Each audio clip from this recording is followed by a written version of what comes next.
Hello and welcome to For Fox's Sake. This is a big episode. This is, for Fox's sake, a new era.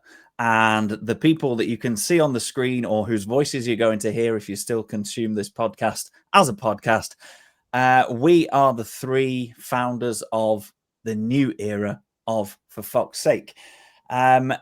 Big news from us. You might have seen it on our social media in the last few days, but from January the 1st, For Fox's Sake will no longer just be a podcast or just be live shows with myself and Pete, but we will be launching a brand new media outlet covering Leicester City, the men's team, covering Leicester City's women's team, covering the history of the club, interviews, fan opinions, the lot. It is literally going to have everything. It's designed to be a one-stop shop for all Leicester City fans, and we want to take all existing For Fox's Sake fans with us and find a lot more along the way.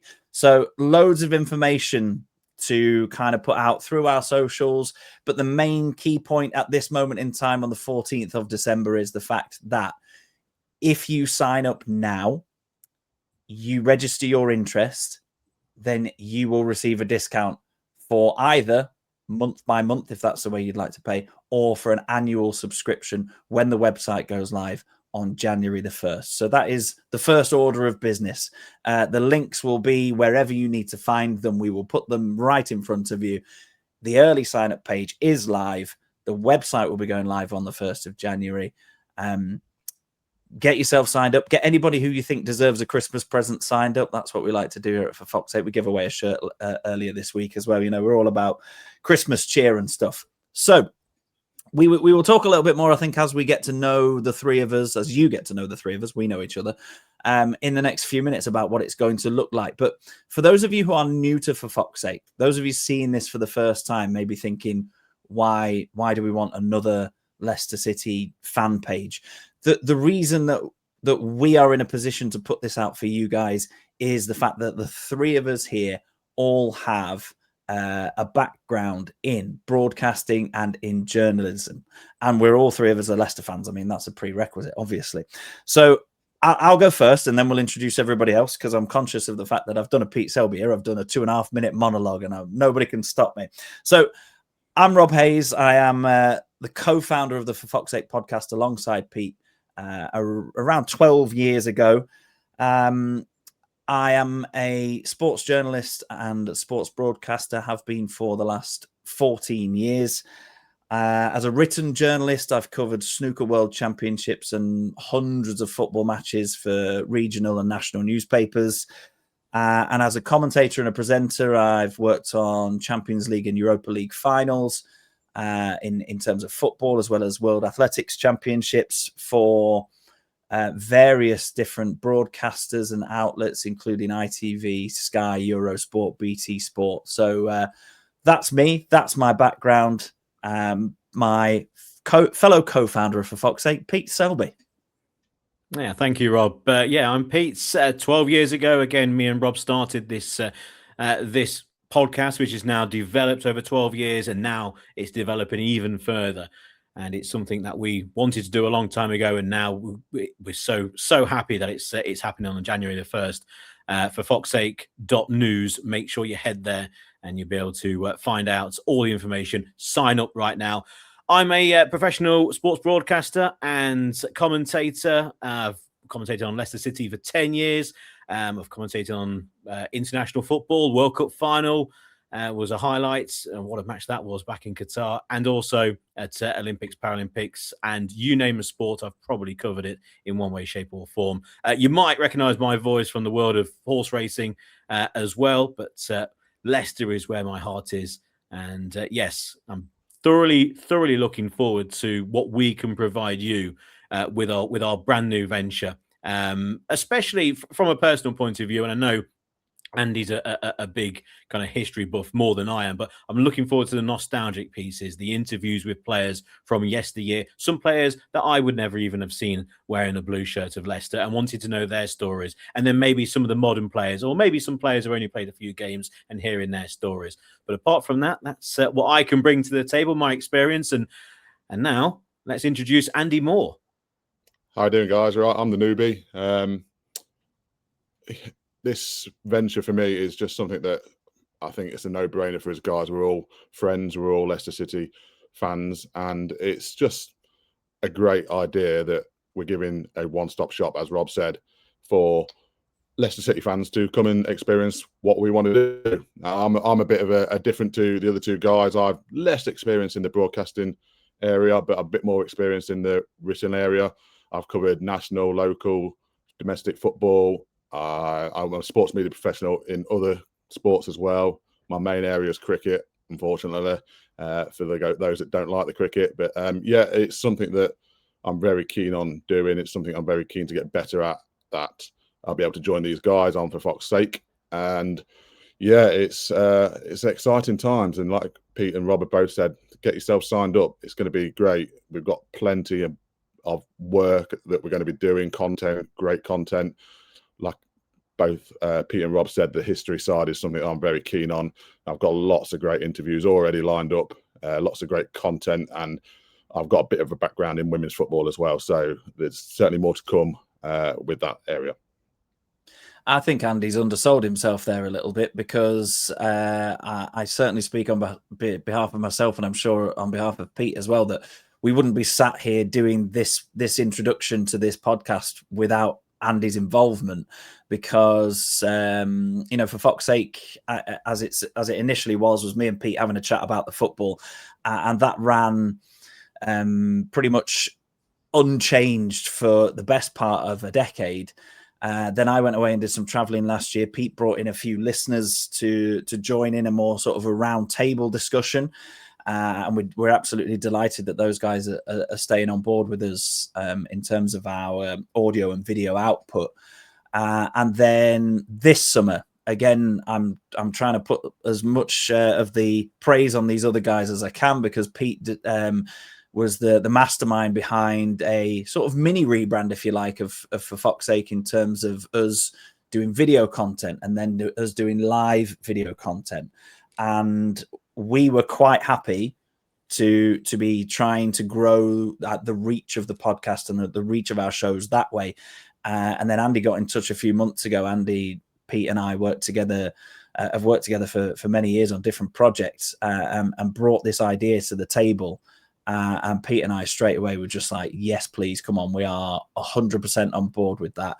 We've all got ideas, and we've all got areas that we can bring into this to create something that we would want to subscribe to. That's the key thing for me. We would pay to subscribe to the new For Fox's Sake website coming on January the 1st. So we want to create content that everybody else will as well.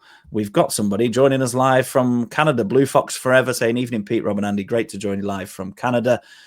Let's hope, Blue Fox Forever, you've already been to forfoxsake.news and registered your interest for our brand new website. But yeah, I think, Andy, we just need to thank you really for choosing For Fox's Sake to be the sort of vessel really for your passion. And Andy, actually, for those of you watching and listening, Andy is going to be full-time on this project. Pete and I obviously will do our usual bit and a little bit more in terms of the shows.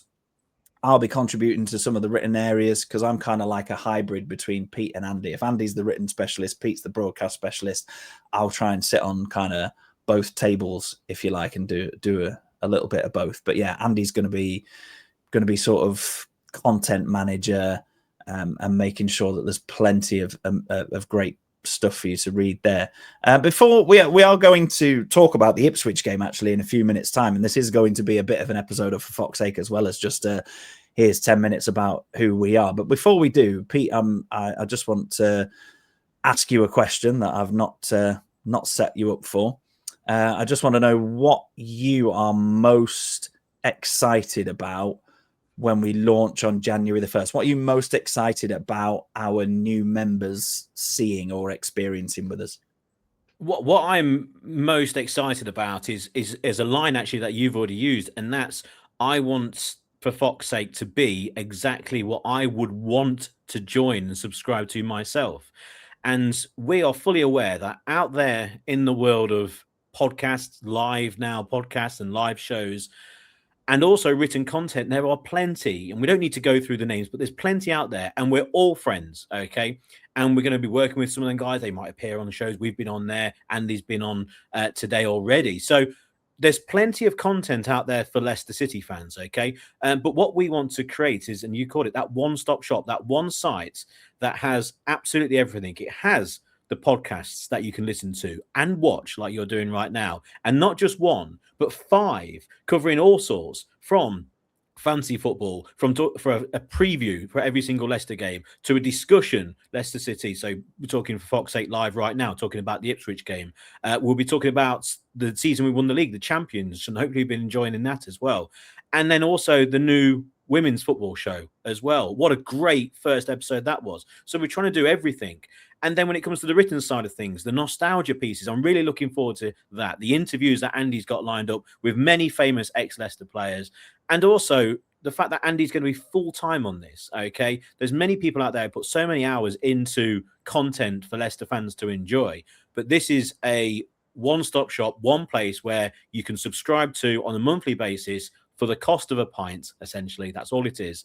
And it means that you will get, hopefully, what you want from all angles. And for me, I want that nostalgic piece. And maybe just to give you a little tidbit, but I love a list. I'm a big fan, big quiz fan, and I like lists. Okay, so if someone tells me this is the best show, I'm like, that's the best show. I want to see the top 10, and why have you put that one at the top? Okay, so just a little bit. We might be doing maybe the top 100 players of all time to do with Leicester. Maybe that's something that I'm looking forward to. But more, if you put your email address down on forfoxsake.news, more to come on January the 1st.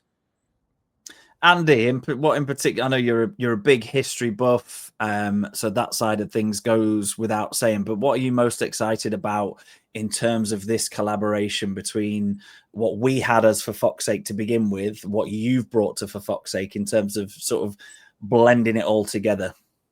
For me, it's working with you guys, because I think you're utter professionals. I really do. I love listening to your shows, watching your shows. So working with you guys is just a brilliant opportunity for me personally. But also, you know, we're signing up with the, if you look in the bottom corner there, you'll see the Counterpress logo as well. We teamed up with them, and now we're working with a guy called Sam, who's a well-known journalist in the industry. This is his company kind of thing, with a couple of others, and he's already got plenty of other clubs and other sports clubs. So cricket's one that's happening quite a lot at the minute, that are all signed up or already up and running. And if you look at them, the quality that they produce on the website. So I'm looking forward to when the website goes live and seeing Leicester City For Fox's Sake as a website, as a digital website with lots of content coming through. I'm excited myself personally to get involved in more of these. I've done one this morning. It was probably my first real podcast this morning. I did it with the Leicester Fan TV guys. I want to get more involved with this with you guys as well. That's what I'm looking forward to. I just think I can't wait to get going. I can't wait to, and we want you guys to also tell us what you want out of content from Leicester City as well. Obviously, we can give you all the match reports and things like that, the generic things that always happen kind of thing. But we want to tailor our content basically to what you guys want to see from us. So that's, for me, it could go anywhere. There's lots of different things. We want to get you guys involved. I know we've got a special collab coming up already. We signed up for, that will be happening fairly soon across socials. So we're excited for this, and yeah, just can't wait to get going and work with you guys. We are indeed, yeah. Thank you to everyone that's joining us live. Friend of the podcast, Mark Perkins, has put, he loves that the auto captions can't quite get the For Fox's Sake name right. Interesting one, that, Mark, because that was one of the first conversations that we had to have with the people at Counterpress to make sure that they were all right with us saying "for fuck's sake" over and over and over again. Clearly, whichever social media channel you're watching it on can't quite compute the pun intended there. So I'm sure Mark's one of the first people who got his email in on forfogsake.news to get that early bird discount. James is absolutely right, saying it's cheaper than a pint nowadays. Pete was saying for the price of a pint. You're right, it's cheaper than a pint to sign up to For Fuck's Sake. The introductory offer, if you get your name in, if you get your email address in on forfogsake.news right now, the introductory offer will be 20% off, so £4 a month or £40 for the entire year. If you miss out on that window, it doesn't even go up by that much. It's a £5 a month or 50 quid for the year. So, and that really, what that allows us to do is make sure that we are in the best position possible to get you the best content possible. And that's really what it's there for. It also helps Counterpress to power the website, because the website is going to be so good. If some of you might be aware of Counterpress's work with other clubs already, it just looks so great. I mean, the branding that we've got here on the screen, if you're watching us in video form right now, this is the Counterpress's rebrand of For Fuck's Sake. They're really behind us. They're really on board with that. So the whole package is looking really, really great. We're going to get Sam on as well. Yes, we are. We're going to get Sam from Counterpress onto it to explain in even greater detail what they can offer as collaborators with For Fuck's Sake. So there's a lot of people putting a lot of time and effort into this, and we're very excited that it's only just over a fortnight away that we are going to launch. I think, unless Pete or Andy raise their hands, I think we've probably covered what we wanted to cover in the first half of the show in terms of what's coming. Yeah, there he goes. We've got an objection from Pete Selby already. Go on. Always. I don't think we can mention it too many times, but forfoxsake.news, forfoxsake.news, and also forfoxsake.news. Head over there right now, put your email address in, and then you'll get notifications about how you can become a member. It will go live on January the 1st. There'll be many people out there who'll be waiting for January the 1st to take a look at the website and then make the decision. But if you put your email address in right now, you'll get plenty of notifications through regarding that January the 1st and all of the offers. So head over to forfoxsake.news right now. Put it as a bookmark on your phone as well. The mobile version of the site is absolutely superb as well. And just to reiterate how big this site will be, again, you'll be able to listen and watch to all the content, also alongside all of the written content as well. Andy? I'm just going to add into that. I know for a fact that they're looking at getting their own app as well. So it'll be easy to follow us on your mobile in the future. That's on its way in 2026. I think that's going to be happening. So yeah, it's going to be at the touch of your phone on your smartphone there for you, like any other, like this Twitter or YouTube, whatever you watch it on your phone, it's going to be right there for you. We've got Glenn Richardson watching along live saying, Leicester lad in Canada now too. Look at this. We are reaching across the Atlantic this evening. Looking forward to everything that is to come. So are we, Glenn. In case you haven't noticed over the last 18 minutes, we're very, very excited about this. So that we're glad that you are too. This beats Christmas. This tops Christmas for me, and I'm a big Christmas fan. I'm a big fan, legacy, heritage fan of Christmas, me. But this is true Christmas for me. That's true. There goes the man without any kids. Anyway, let's give up talking about ourselves for once and actually talk about some football, shall we?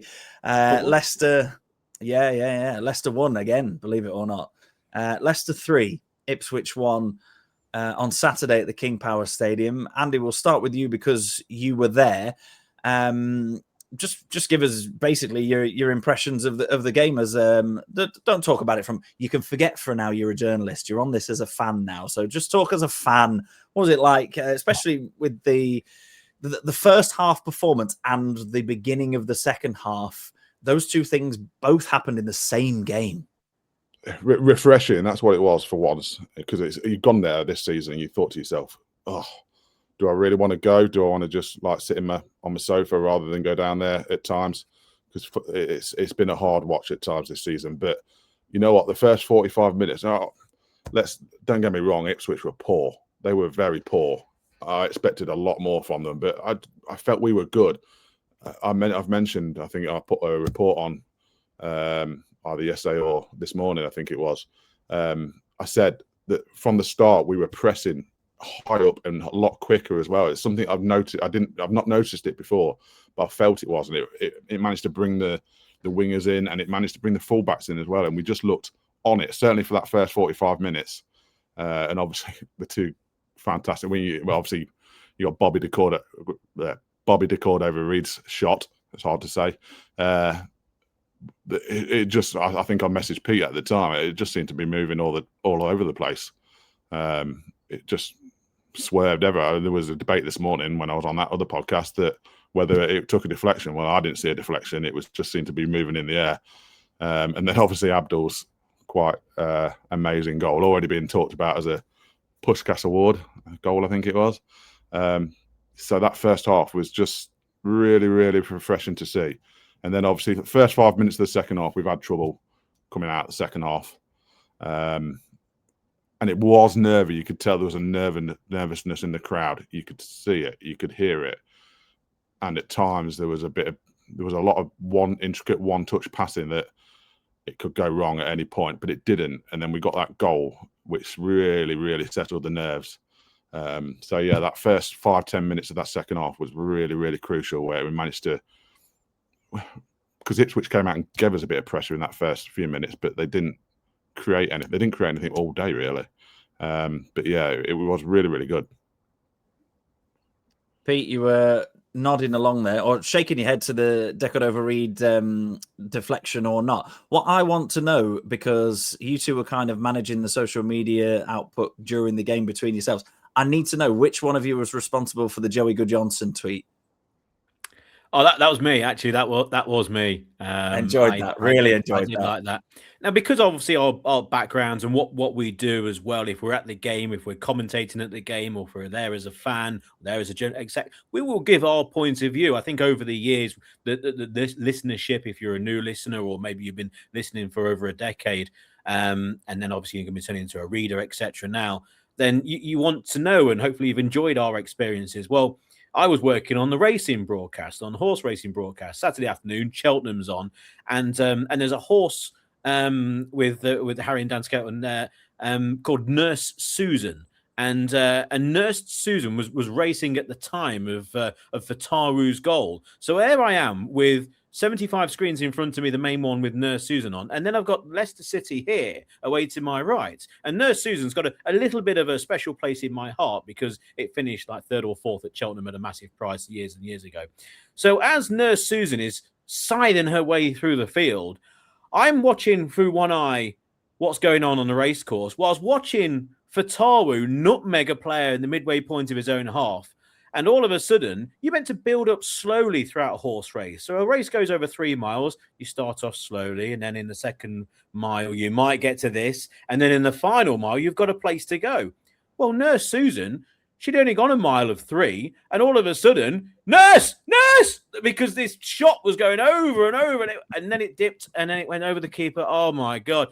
And all I got round was a gallery of people look at me thinking I've misjudged the finish line at Cheltenham by 2 miles. But so, yes, if you can find that footage and commentary, then it's quite worth finding out. But anyway, yeah, that's what I'll remember from Fataru's goal. What an absolute stunner. Don't forget the nutmeg.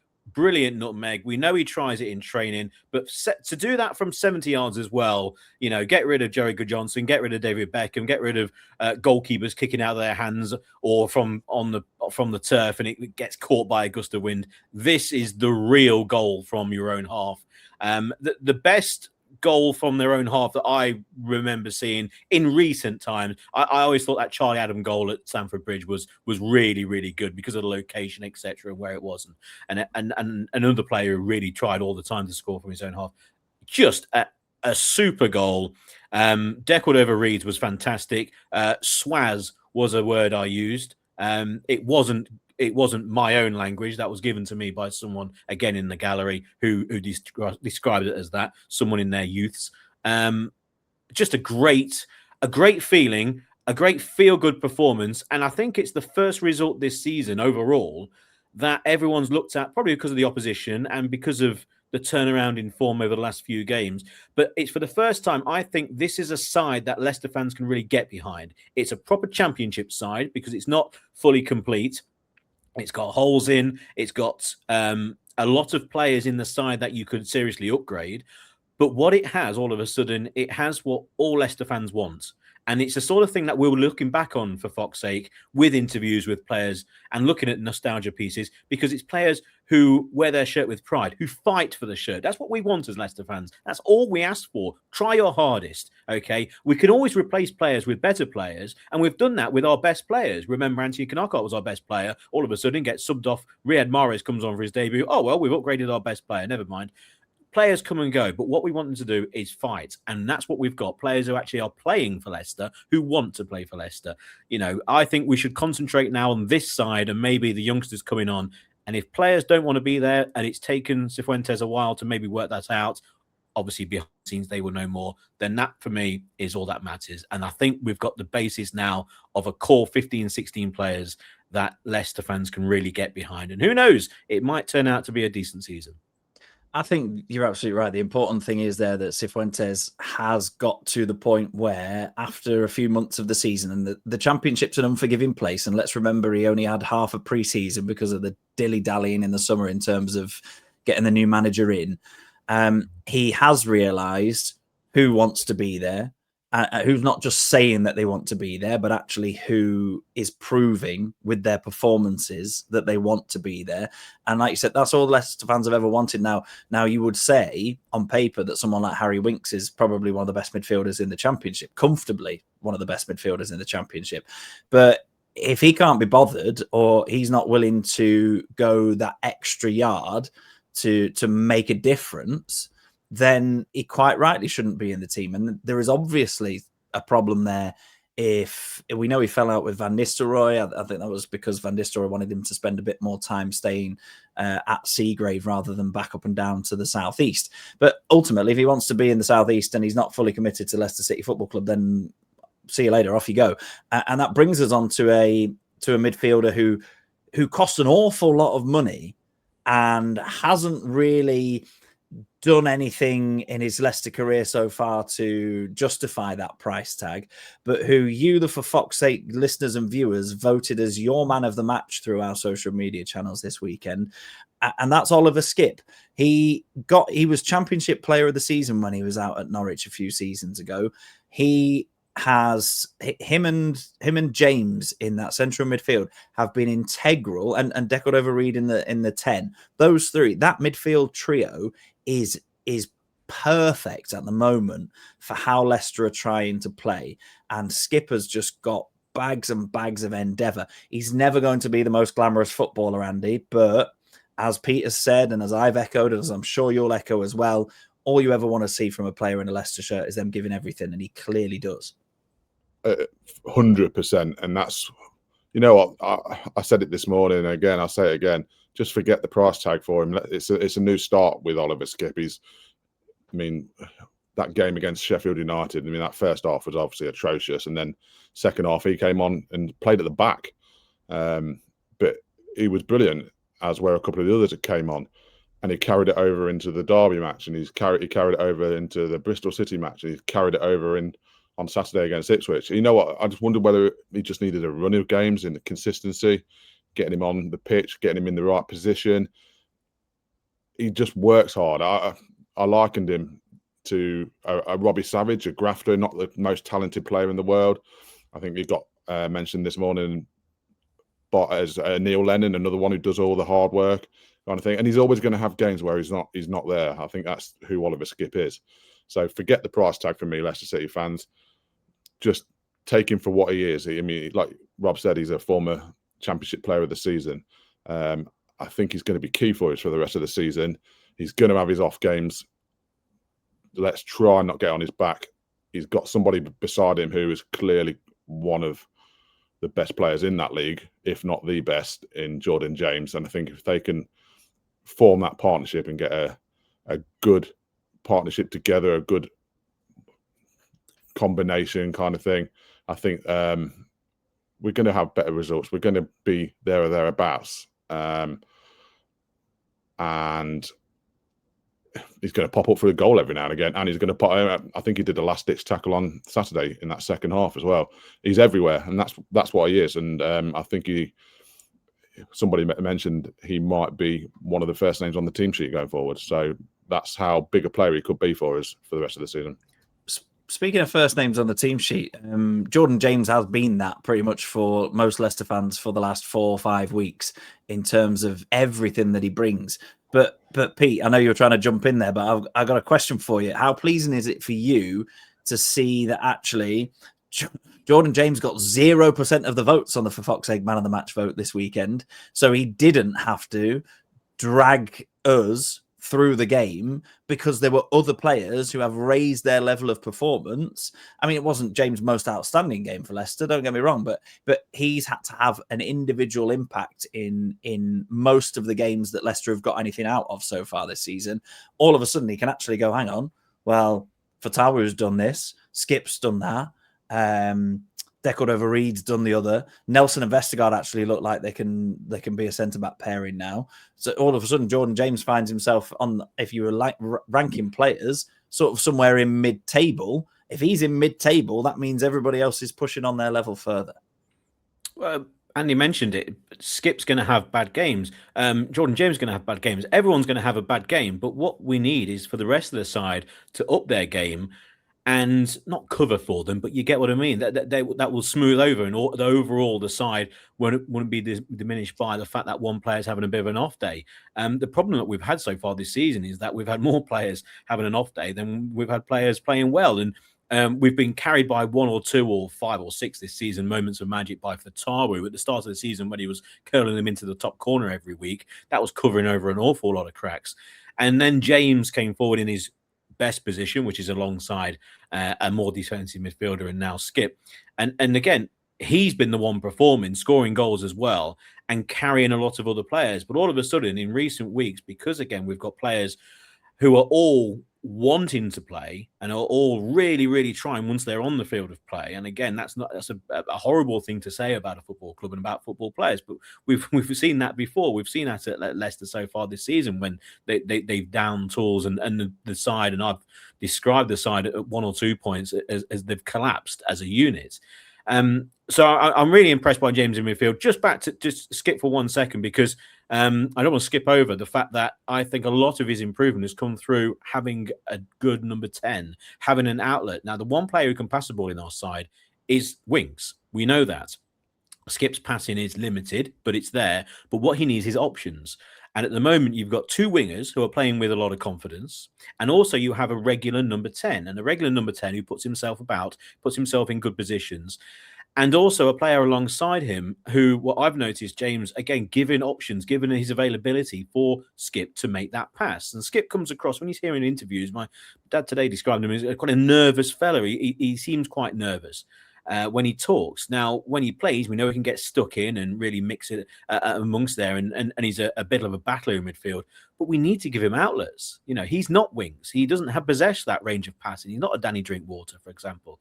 So I think his upgrade in form certainly is down to him, obviously. But I think having a regular starting 11 also, and that number 10 that we've all been crying out for. So I think it really is that midfield diamond. As much as it's those 2 in midfield most people are pointing towards at the moment, don't rule out the impact that Deco-Reed has. Not with scoring goals. We know he can do that, and he's been doing that fantastically. What a great goal at the weekend. But his effect on Skip and Winks. And one more thing, just the likening to Neil Lennon. Skip is a very he's a very awkward-looking player when he plays, isn't he? And Neil Lennon, I always thought Neil Lennon in his early days at Leicester, he wore shorts that were massive.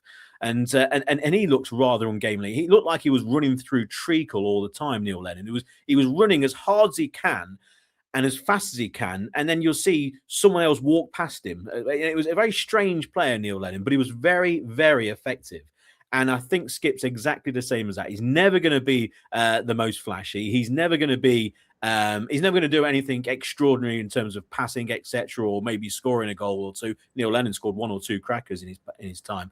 But what he does a lot of work off the ball. He does a lot of work that goes unnoticed, and he creates the opportunities for others to then flourish and go forward. So I think you need a team, you need a skip in your side, and especially in the Championship. It's a shame we haven't seen it before. I thought he would have worked brilliantly alongside Winks, and I'm sure that's why he was brought to the club. That plan is now been ripped up and has been used to fuel the home. So that's not being used anymore. Him alongside James, but don't rule out the fact that Decordova-Reid, they need that number 10 to be making room for them to pass the ball to, essentially, to stop them maybe trying the more creative pass that he might lack.